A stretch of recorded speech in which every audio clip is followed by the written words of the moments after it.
Kaidah dalam fikih ad-darurat tubihul mahzurat.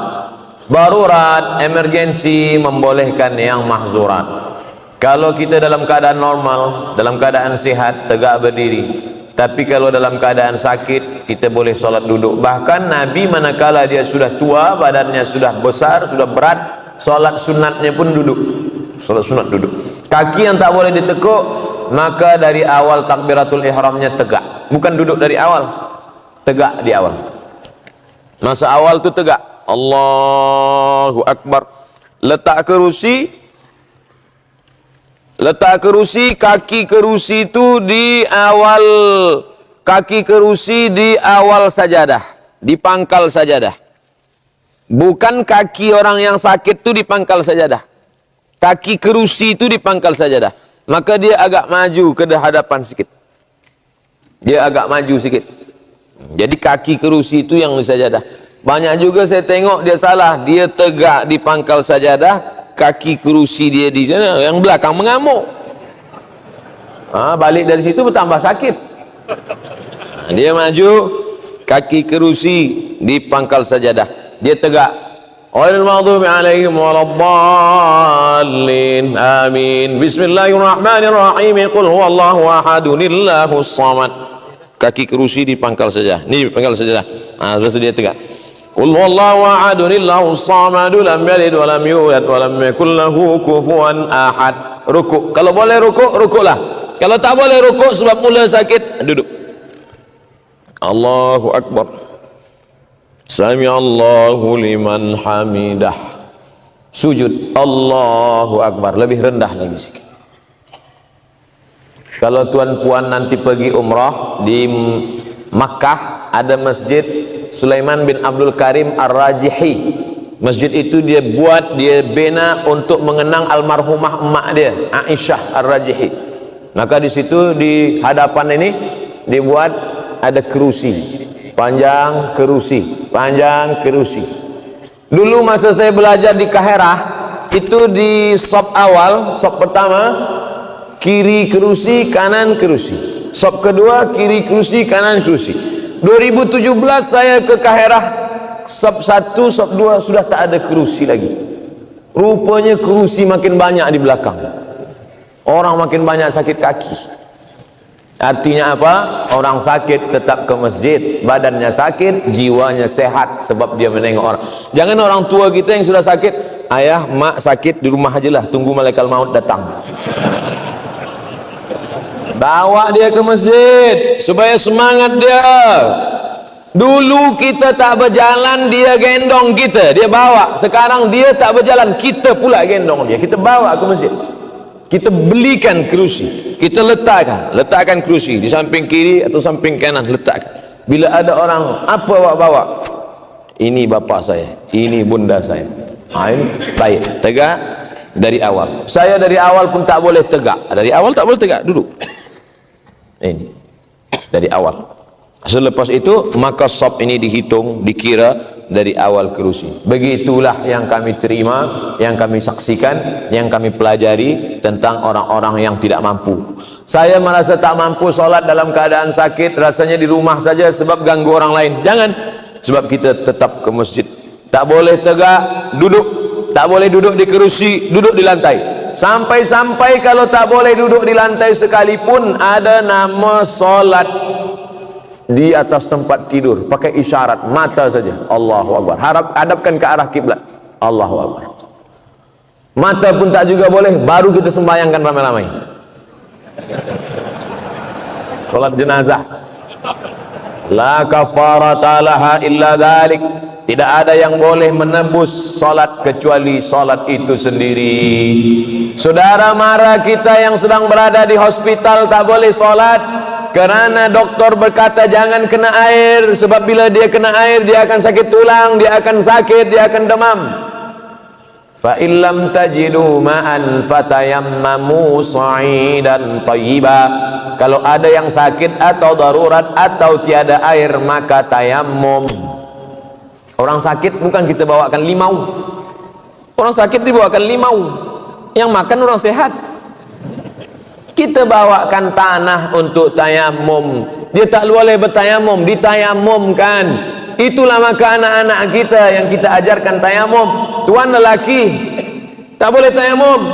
Takkan istri mentayamumkan? Dalam mazhab Syafi'i batal. Siapa yang mentayamumkan? Kita lelaki. Anak kita mentayamumkan. Ayah ini tayamum, dia pukulkan, disapukan ke muka, pukulkan ke tangan, buka cincin, buka jam sampai ke siku, pukulkan, tepukkan, hembus ke wajah sekali saja, pukulkan lagi, hembuskan ke tangan, debu 3, 1, 2, 3, ini bagian bawah hingga ke siku, buka sampai bawah, ini bawa sampai ke siku, sekali saja, satu sembahyang, satu tayamum. Tidak ada alasan meninggalkan salat walau apapun.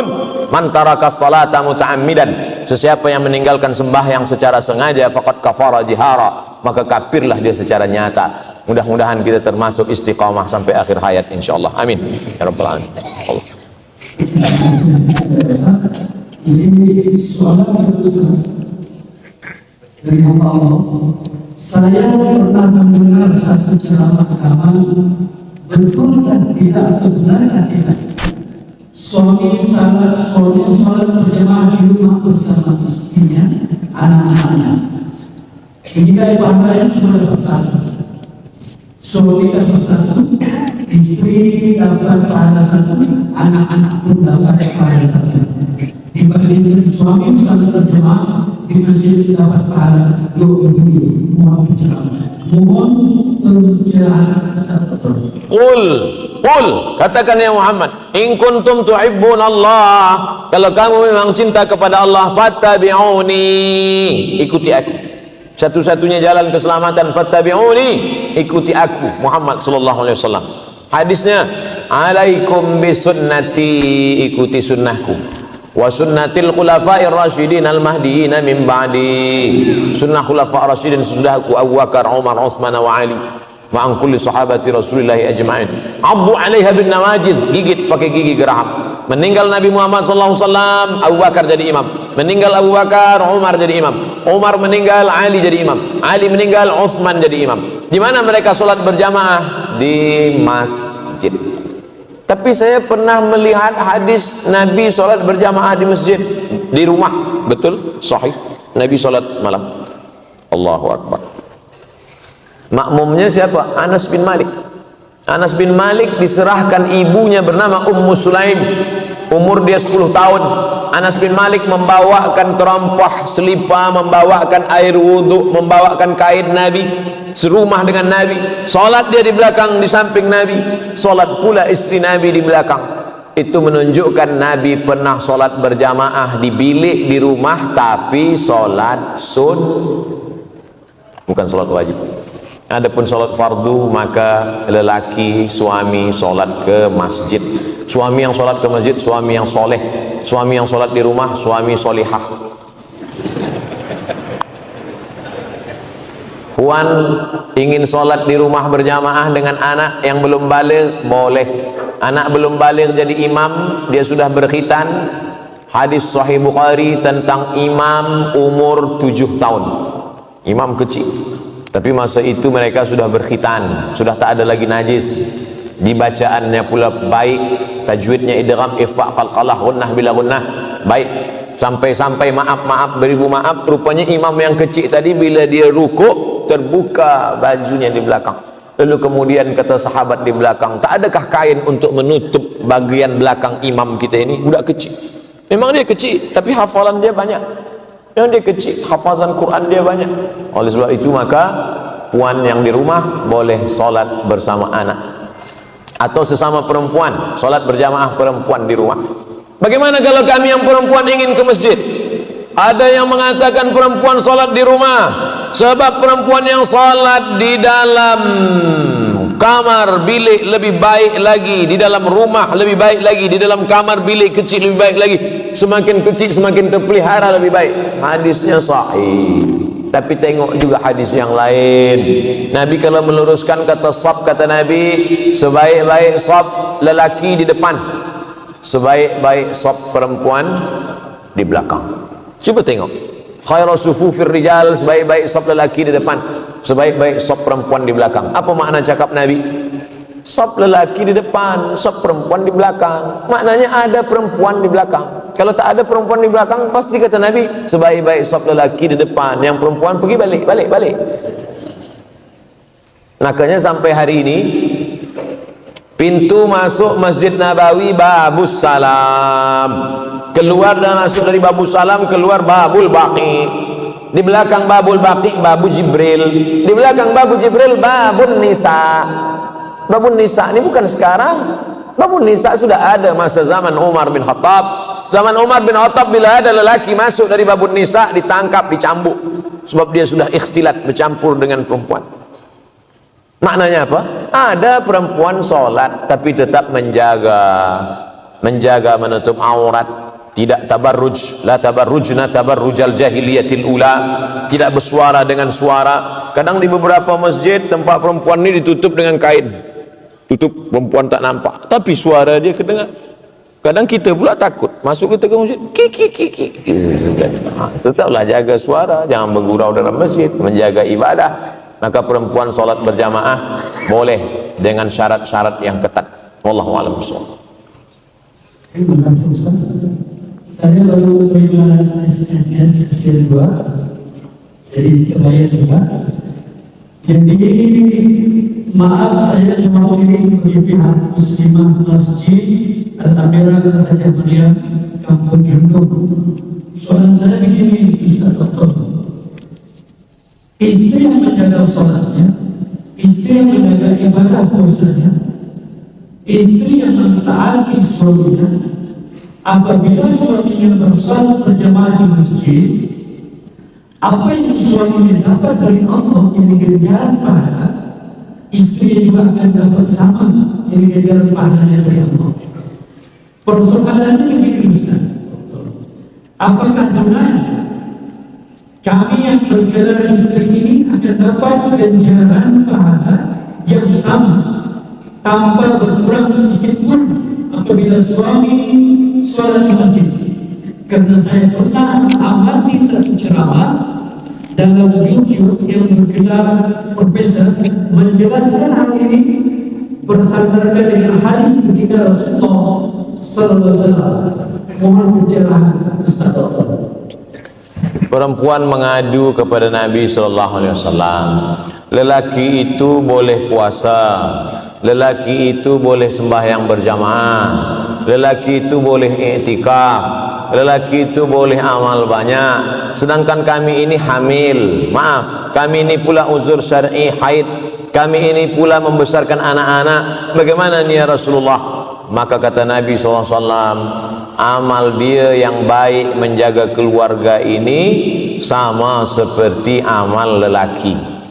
Itulah yang disyarahkan oleh ulama. Hadis yang pendek inilah yang disyarahkan oleh ulama, bahwa perempuan mendapatkan amal yang sama. Man ala thalatha banatin, siapa yang membesarkan, memandikan, menyuapkan, menjaga anak 3 perempuan, fa'addabahunna, dia didik dengan baik-baik, diajarkan cara makan, diajarkan cara pakaian, kanan dulu, buka kiri dulu, diajarkan cara doa, masuk kaki kiri, keluar kaki kanan. Wa ahsana ilaihi wa zawwajahunna, dia nikahkan dengan orang baik-baik, wa ahsana ilaihinna, dia buat baik sampai mati, falahul jannah, maka surgalah baginya. Lalu kemudian ketika dia mengandung, maaf, melahirkan anak 9 bulan 10 hari, meregang nyawa, mati dia, matinya mati syahid. 9 bulan 10 hari meregang nyawa, mengandungkan anak, menyusukan, bernilai ibadah, bernilai ibadah, mendapatkan pahala ibadah. Maka perempuan-perempuan yang maaf hamil, jangan malu. Ini awak anak yang keberapa?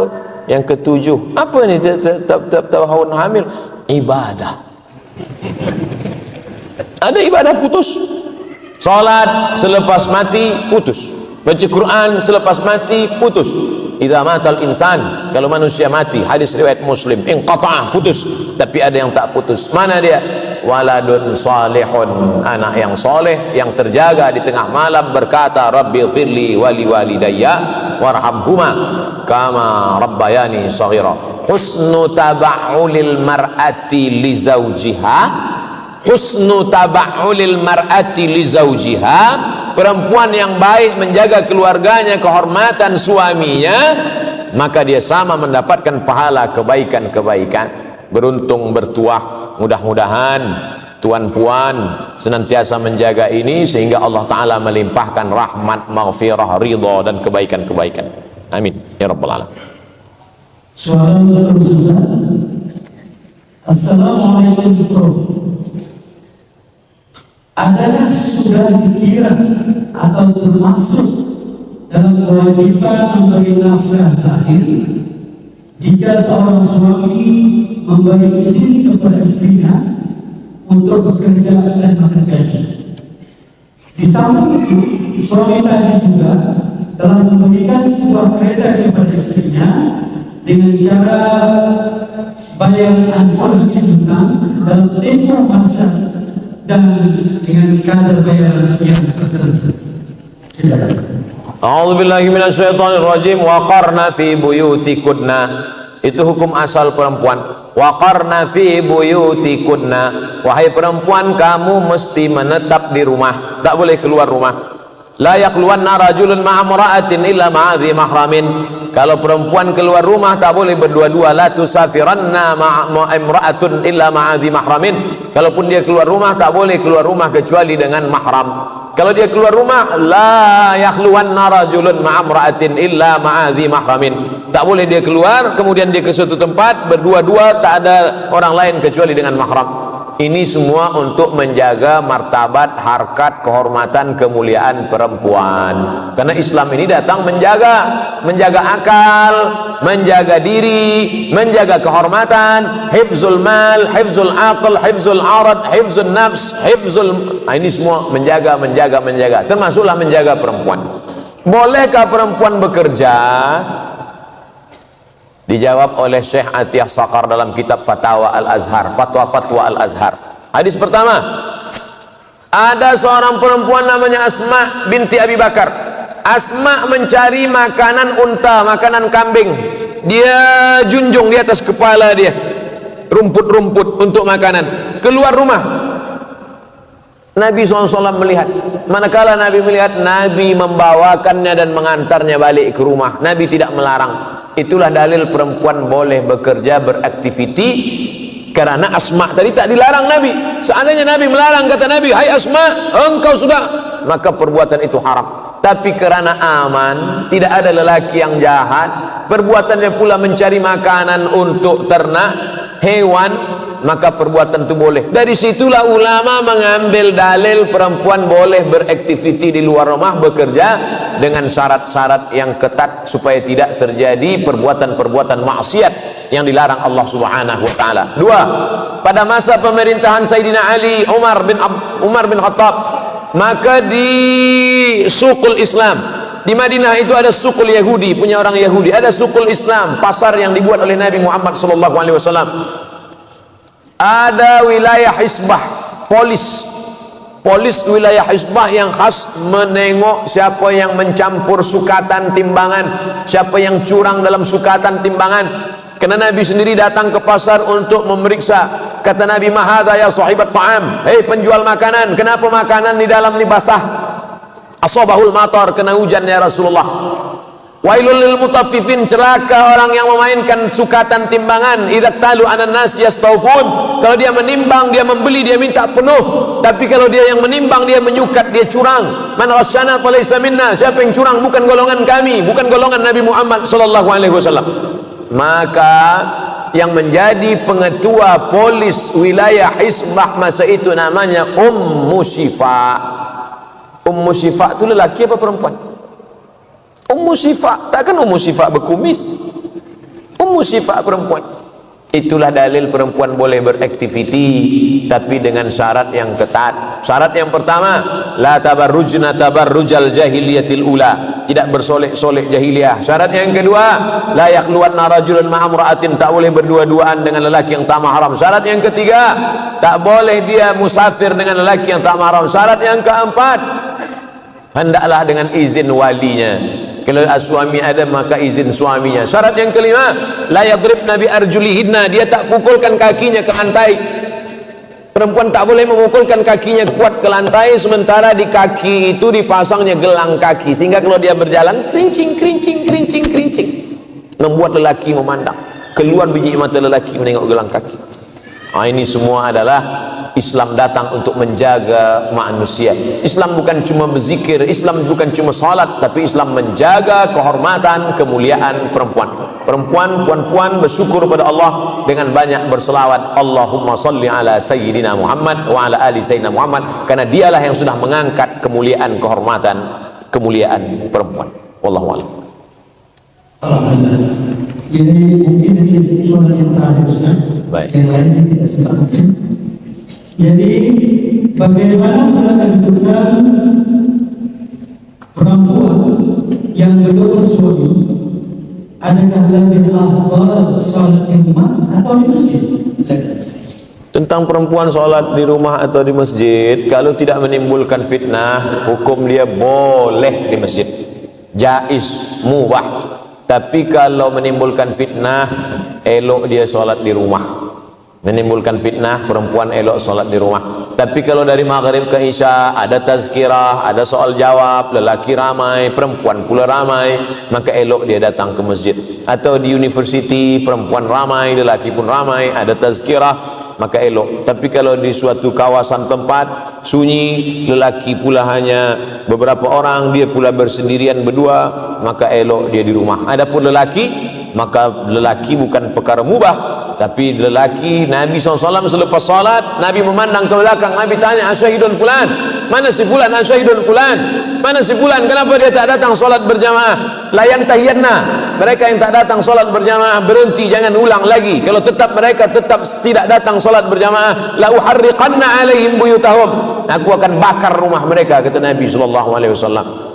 Lalu kemudian turun pula ayat, Nabi menjadi imam pada perang namanya salat khauf. Salat khauf, Nabi tetap menjadi imam. Pada saat perang genteng, nyawa di ujung tanduk, datang musuh mau membunuh, memanah, menombak, maka tetap ada salat namanya salat khauf. Salat khauf disusun dua barisan. Pertama imam maju ke hadapan, saf pertama salat, saf kedua menjaga dengan tombak, dengan pedang, dengan panah. Selepas itu salam, saf yang kedua maju ke hadapan, saf yang di hadapan mundur ke belakang, maka bergantian. Nabi imam jadi imam dua kali. Itu menunjukkan pada perang sekalipun tetap salat berjamaah, apalagi dalam keadaan aman dan damai. Mudah-mudahan kita istiqamah salat berjamaah insyaallah. Amin ya rabbal alamin. Terima kasih Ustaz. Jadi mohon maaf bagi yang mengantar soal-soal tidak dapat dibukakan karena masih sehat. Jadi untuk menutup acara kita mempersilakan yang mulia Ustaz Dr.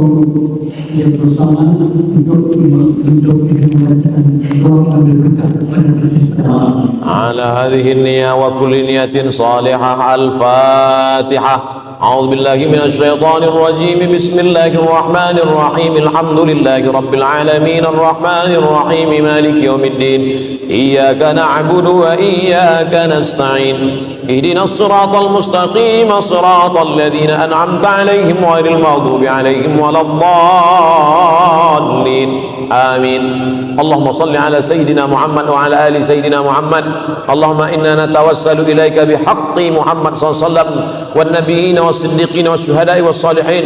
Kami mohon kepada Engkau ya Allah dengan kemuliaan Nabi Muhammad sallallahu alaihi wasallam, dengan kemuliaan surah Al-Fatihah, antu yassir lana umurana, mudahkan segala urusan kami, urusan dunia dan akhirat. Wa tuballigh maqasidana, sampaikan segala maksud tujuan hidup kami dan tujuan mati kami mencari ridha-Mu ya Allah. Wa anta dafa'ana al-ghala wal waba wal fahsya wal riba waz zina wal munkar. Jauhkan negeri kami, jauhkan negeri tempat kami mencari nafkah, jauhi negeri tempat kami berusaha, jauhkan negeri tempat kami lahir dan besar, jauhkan negeri tempat kami hidup dari segala malapetaka, bencana, musibah ya Allah. Allahumma ja'al abna'ana wa banatina min hufazil Qur'an wal hafizat jadikan anak cucu keturunan kami menjadi para penghafaz Al-Quran. Allahumma ja'alhum minal mujahidin fi sabilik bi amwalihim wa anfusihim, jadikan mereka anak-anak yang menolong agamamu di masa akan datang dengan nyawa dan harta serta kuasa mereka ya Allah. Rabbana ighfir lana dzunubana, ampunkan dosa kami, wali abaina, ayahanda kami, wali ummahatina, ibu kami, wali azwajina, pasangan hidup kami, wali zurriyatina, anak cucu keturunan kami, wali masyayikhina, tuan-tuan guru kami, wali man hadarana, semua yang hadir di majlis ini, wali man ghaba anna, yang tak dapat hadir karena udhur syar'i, wali ikhwanina alladzina sabaquna bil iman, saudara-saudara kami yang sudah mendahului kami dengan iman. Allahumma ja'al kuburahum rawdatan min riyadil jinan, jadikan kubur mereka salah satu dari taman-taman surgamu ya Allah. La taj'al kuburahum hufratan min hufarin nar, jangan kau jadikan kubur mereka salah satu dari lubang nerakamu ya Allah. Allahumma barik lana fi arzaqina, berikan berkah pada rezeki kami supaya kami boleh berwakaf, berinfak dan bersedekah ya Allah. Allahumma ij'alna ma'al ladzina yastami'una al-qawla fayattabi'una ahsanah, jadikan kami orang-orang yang mendengarkan tazkirah yang baik kemudian mengiringinya dengan amal-amal saleh yang baik. Allahumma jama'na ma'al habibil mustafa fi jannatikal ula, satukan kami bersama Nabi Muhammad SAW dalam surga Jannatul Firdaus. Allahumma khtim lana bi husnil khatimah wa la takhtim alaina bi su'il khatimah. Rabbana atina fid dunya hasanatan wa fil akhirati hasanatan wa qina adzaban nar. Wa sallallahu ala sayyidina wa maulana Muhammad wa ala alihi wa sahbihi wa sallam, walhamdulillahi rabbil alamin.